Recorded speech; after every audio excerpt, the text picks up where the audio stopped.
கத்தியால் குத்தப்பட்ட பாலிவுட் நடிகர் சைஃப் அலி கான் மருத்துவமனையில் அனுமதி. கோலாலம்பூரில் மரம் விழுந்த சம்பவம், இருவர் சிகிச்சைக்காக மருத்துவமனையில் அனுமதி. போலீஸ் துறையில் பதவி உயர்வு வேண்டுமா? இனி BMI குறியீடு 28க்கும் கீழ் இருக்க வேண்டியது கட்டாயம். நீலாயில் உணவகத்தில் தாக்குதல் நடத்திய விவகாரம், போலீஸ் விசாரணை தொடர்கிறது. அம்பாங்கில் மனைவியை தாக்கியதோடு கத்தியினால் மிரட்டிய ஆடவன் கைது.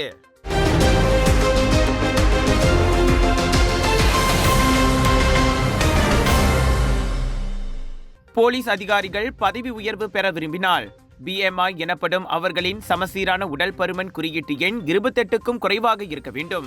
தேசிய போலீஸ் படை தலைவர் தான்ஸ்ரீ ரசருடின் உசேன் அதனை தெரிவித்துள்ளார்.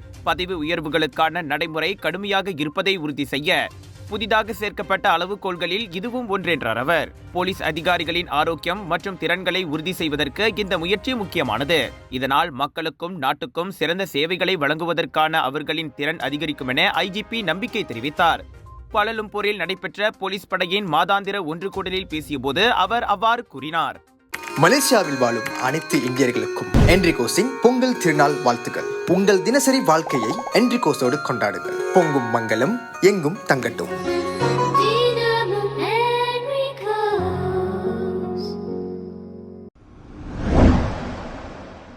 இன்று காலையில் கோலாலம்பூர் ஜலான்பூடு புக்கிட் பின்தாங்கில் ஸ்விஸ் கார்டன் ஹோட்டலுக்கு அருகே மரம் ஒன்று விழுந்ததில் 39 வயது பெண்ணும் 15 வயதுடைய இளம் பெண்ணும் காயமடைந்தனர்.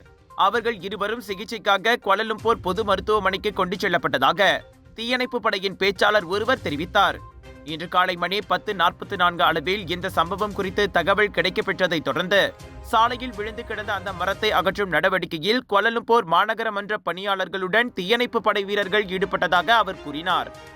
இச்சம்பவத்தை தொடர்ந்து ஜலான்பூடுவில் இரு புறங்களிலும் போக்குவரத்து தடுக்கப்பட்டதால் ஜலான் ஹங்துவா முதல் ஜலான் டேவான் பஹாசா டான் புஸ்தகா மற்றும் ஜலான் மகாராஜா லேலா வரை வாகன நெரிசல் ஏற்படும் என சாலையை பயன்படுத்துவோர் நம்புகின்றனர். உங்கள் சிறந்த ஆரோக்கியத்திற்கு அளவான எண்ணெயுடன் சிறந்த முறையில் தயாரிக்கப்பட்ட சைவம் அசைவத்திற்கும் பொருந்தும் சூப்பர் ஊறுகாய், பச்சை கொடி சிவப்பு மீன் சின்னம் கொண்ட ஸ்ரீ மீனாட்சி ஊறுகாய். தெலங்கானா டுங்கோன் கடலோரங்களில் சிப்பிகளை சேகரிப்பதை நிறுத்துமாறு பொதுமக்களை போலீஸ் அறிவுறுத்தியுள்ளது. தற்போது அங்கு பலத்த காற்று வீசுவதுடன் கடலில் பெரிய அலைகள் எழுவதால் அசம்பாவிதங்களை தவிர்க்கும் பொருட்டு அவ்வெச்சரிக்கை விடுக்கப்பட்டுள்ளது. டுங்கோன் மாவட்ட கடலோரங்களில் மணிக்கு 60 கிலோமீட்டர் வேகத்துக்கு காற்று வீசுவதோடு 4.4 மீட்டர் உயரத்துக்கு அலைகள் எழும்புகின்றன. இது பொதுமக்களுக்கு ஆபத்தை ஏற்படுத்தலாம் என்பதால் சிப்பி சேகரிப்பை உடனடியாக நிறுத்துமாறு டுங்கோன் போலீஸ் தலைவர் மைசூரா அப்துல் காடீர் உத்தரவிட்டார். உத்தரவை மீறுவோர் மீது நடவடிக்கை எடுக்கப்படும் என்றார் அவர். நேற்று முன்தினம் தொடங்கி பந்தாய்சூரா கடற்கரையில் கரை தட்டிய சிப்பிகளை சேகரிக்க ஏராளமான பொதுமக்கள் அங்கு குவிந்த புகைப்படங்கள் முன்னதாக வைரலாகின.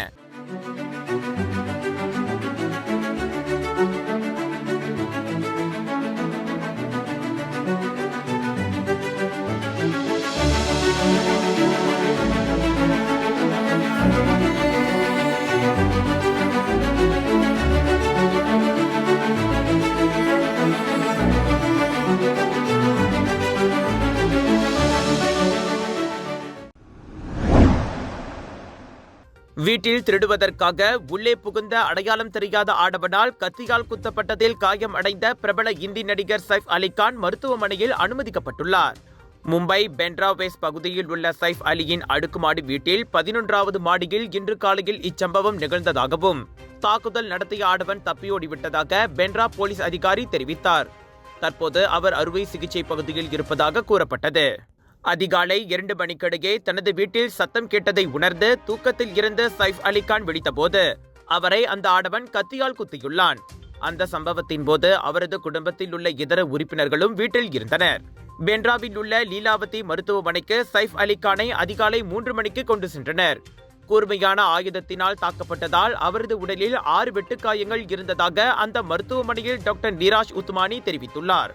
இன்று காலை மணி 9 வரை அவருக்கு நரம்பியல் நிபுணர் டாக்டர் நிதின் டேஜ் அறுவை சிகிச்சை செய்து வந்ததாகவும் கூறப்பட்டது.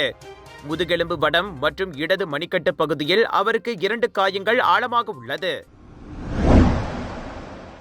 முன்னாள் போலீஸ்காரர்கள் சங்கத்திற்கு நிதி திரட்டுவதற்காக 3 தனிப்பட்ட நபர்கள் நியமிக்கப்பட்டிருப்பதாக முகநூலில் வெளியான பதிவை குவாந்தான் மாவட்ட போலீஸ் தலைவர் துணை கமிஷனர் வான் முகமது ஜஹாரி மறுத்தார். முன்னாள் போலீஸ்காரர்களுக்கு சக்கர வண்டிகள் மற்றும் இதர தேவையான பொருட்களை வாங்குவதற்கு நிதி திரட்டுவதில் 3 பெண்கள் ஈடுபட்டு வருவது மோசடி கும்பலின் நடவடிக்கையாக இருக்கக்கூடும் என அவர் தெரிவித்தார். ஓய்வு பெற்ற போலீஸ்காரர்களின் சங்கத்தை பிரதிநிதிப்பவர்கள் என கூறிக்கொண்ட 3 பெண்கள் வர்த்தக இடங்களில் நிதி திரட்டியதோடு போலீஸ் சின்னத்தை கொண்ட ஒட்டும் வில்லைகளையும் நிதி கொடுத்தவர்களுக்கு வழங்கியிருப்பதாக ஜனவரி 13ஆம் தேதி முகநூலில் பதிவிடப்பட்டுள்ளது. இந்த தகவலை தொடர்ந்து ஓய்வு பெற்ற குவாந்தான் போலீஸ் விவகார பிரிவு மாவட்ட முன்னாள் போலீஸ்காரர்கள் சங்கத்துடன் தொடர்பு கொண்டு விளக்கம் பெற்றுள்ளதோடு நிதி திரட்டுவதற்காக எந்த ஒரு தனிப்பட்ட நபர்களும் நியமிக்கப்படவில்லை என தெரிவித்துள்ளது. மேலும் முன்னாள் போலீஸ்காரர்கள் சங்கத்திற்கு நிதி திரட்டுவதற்காக எந்த ஒரு விண்ணப்பம் அல்லது அனுமதி எதுவும் வழங்கப்படவில்லை என்பதையும் குவாந்தான் போலீஸ் தலைமையகத்தின் லைசன்ஸ் பிரிவு உறுதிப்படுத்தியிருப்பதையும் வான் முகமது சுட்டிக்காட்டினார்.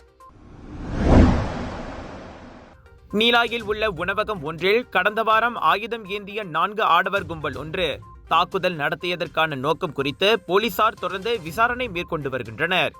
இதுவரை அழைக்கப்பட்ட 14 சாட்சிகளிடம் வாக்குமூலம் பதிவு செய்யப்பட்டதாக நீலாய் மாவட்ட போலீஸ் தலைவர் சூப்பரிண்டென்டன்ட் அப்துல் மாலே அஷீம் கூறினார்.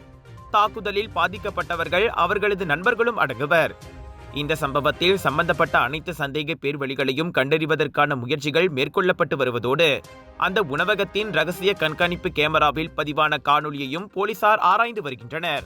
ஜனவரி 9ஆம் தேதி இரவு மணி 9:40 அளவில் வாகனத்தில் வந்த முகமூடி அணிந்த 5 அடங்கிய கும்பல் அந்த உணவகத்தின் உள்ளே அமர்ந்திருந்த 44 முதல் 59 வயதுடைய உள்நாட்டை சேர்ந்த 4 ஆடவர்களை தாக்கியதாக இதற்கு முன் ஊடகங்களில் தகவல் வெளியாகின. தண்டனை சட்டத்தின் 326வது விதியின் கீழ் இந்த விவகாரம் குறித்து விசாரணை நடத்தப்பட்டு வருவதாக அப்துல் மாலே கூறினார்.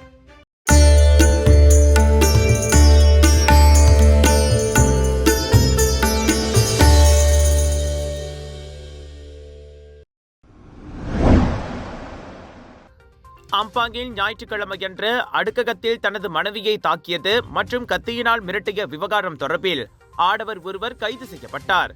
ஸ்லாங்கோர் அம்பாங் வட்டாரத்தில் குடும்ப வன்முறை தொடர்பாக நடைபெற்ற 2 வெவ்வேறு சம்பவங்களில் 2 ஆடவர்கள் கைது செய்யப்பட்டதை அம்பாங்கயா மாவட்ட போலீஸ் தலைவர் துணை கமிஷனர் முகமது ஆசாம் இஸ்மாயில் உறுதிப்படுத்தினார். தனக்கு வேறு ஒரு ஆடவருடன் தொடர்பு இருப்பதாக சந்தேகத்திற்கு உள்ளானதை தொடர்ந்து ஏற்பட்ட கருத்து வேறுபாட்டினால் தனது கணவர் தாக்கியதாக பாலர்பள்ளி ஆசிரியையிடமிருந்து புகார் பெற்றதை தொடர்ந்து அவரது 45 வயது கணவர் கைது செய்யப்பட்டுள்ளார். இந்த சம்பவத்தில் பாதிக்கப்பட்ட பெண் கழுத்தில் காயமடைந்துள்ளார். எனினும் கைது செய்யப்பட்ட அப்பெண்ணின் கணவர் போதைப்பொருள் எதனையும் பயன்படுத்தவில்லை என தெரியவந்துள்ளதோடு விசாரணைக்காக 3 நாட்களுக்கு தடுத்து வைக்கப்பட்டுள்ளதாக முகமது ஆசாம் தெரிவித்தார்.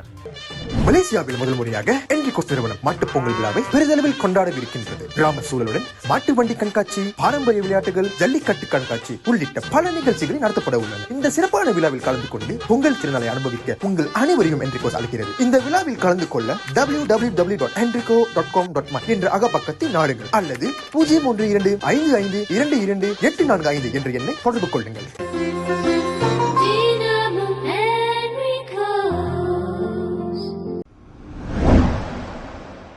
சுமார் 10,000 ரிங்கெட் மதிப்புள்ள பல்வேறு பழங்களை கடத்தியது தொடர்பில் தாய்லாந்து பெண் ஒருவரை பொது நடவடிக்கை படையின் அதிகாரிகள் கைது செய்தனர். காரில் வந்த 43 வயதுடைய அந்த பெண் கம்புங்குவால் பிரியோக்கில் மாலை மணி 5:30 அளவில் கைது செய்யப்பட்டதாக பொது நடவடிக்கை படையின் தென்கிழக்கு பட்டாளத்தின் கமாண்டர் டத்தோ நிக்ரோஸ் ஆசான் நிக் அப்துல் அமீர் தெரிவித்தார். இதற்கு முன்னதாக அந்த பெண் ரந்தாவ் பஞ்சாங்கில் உள்ள படகுத்துறையில் அப்பழங்களை வாங்கி வந்ததாக நம்பப்படுகிறது. உள்நாட்டு வியாபாரிகளிடம் அப்பழங்களை விநியோகிக்கும் வழியில் அவர் கைது செய்யப்பட்டார். இதனிடையே செவ்வாய்க்கிழமை இரவு கோத்தா பாருவில் யாபா மாத்திரைகளை வைத்திருந்தது தொடர்பில் உள்நாட்டு ஆடவரும் தாய்லாந்து பெண்ணும் கைது செய்யப்பட்டதாகவும் நிக்ரோஸ் கூறினார். அவர்கள் இருவரும் மேல் நடவடிக்கைக்காக மாவட்ட போலீஸ் நிலையத்தில் தடுத்து வைக்கப்பட்டுள்ளனர். ஜோர் சிங்கப்பூர் மக்களை நாட்டின் தலை சிறந்த புகழ் பெற்ற இந்தியன் எக்ஸிபிஷன் ஏற்பாட்டாளர் கலர்ஸ் ஆஃப் இந்தியா வழங்கும் பிரம்மாண்டத்தின் உச்சம் southern international Indian expo and viral food festival 24 ஜனவரியிலிருந்து 2 பிப்ரவரி வரை தாசிக் சென்ட்ரல் ஸ்கூடாய் ஜோபார்வில் latest Indian wedding collections, travel packages, tattoo artist, ladies accessories, jewelry, clothing collections, sari, kurtas, kurtis, Punjabi suits, lehengas, jippa, kids wear and more. Big sale, big discount.